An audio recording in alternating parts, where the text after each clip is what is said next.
Shane Cashman, and welcome to Tales from the Inverted World, Volume 2, Ghosts of the Civil War.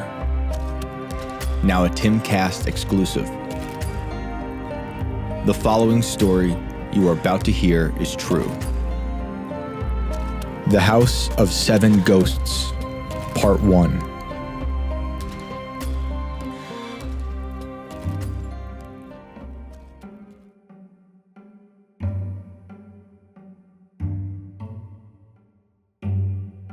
At the time, William didn't know about the demon in the old one-room church at 29 Quiet Lane. The church sat abandoned in the town of Powelton for the last 30 years. Something his Aunt Tilly said brought him there that Thursday morning, a half-hour drive outside of Washington, Georgia. She suggested there might be the ghost of a 5-year-old girl by the name of Mary wandering the graveyard. Mary had died in 1890. She was the daughter of William's great-great-grandparents, Andrew and Susanna Rocker, who were also buried in the same graveyard beside the church. The dead happened to contact William frequently, especially relatives, like his Aunt Tilly, for instance, who has been dead since 1985. The church was built in 1830 and was still propped up on cement blocks. It had 2 entrances, one for men and one for women. The white siding was dark from dirt and age, the roof was rusted, and a crucifix stood in the yard. The doors were locked, but you could see through the windows.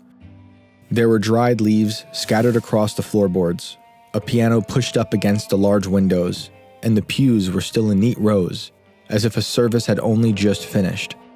William brought his voice recorder, something he did in an attempt to capture the disembodied voices.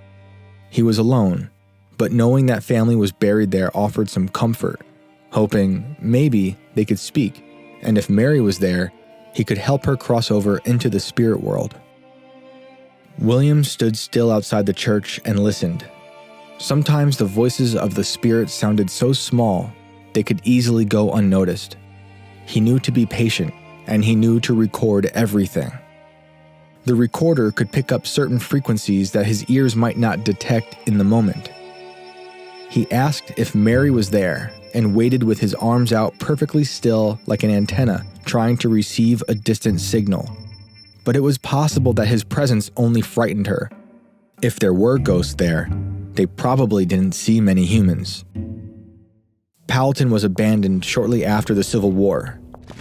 Many of the men who went to fight never returned, and the town died with them. Today, there are a few occupied homes amongst the empty storefronts where the grocer and the blacksmith used to be. Those who still had money after the war are said to have dismantled their homes and moved them to other towns where there was still promise.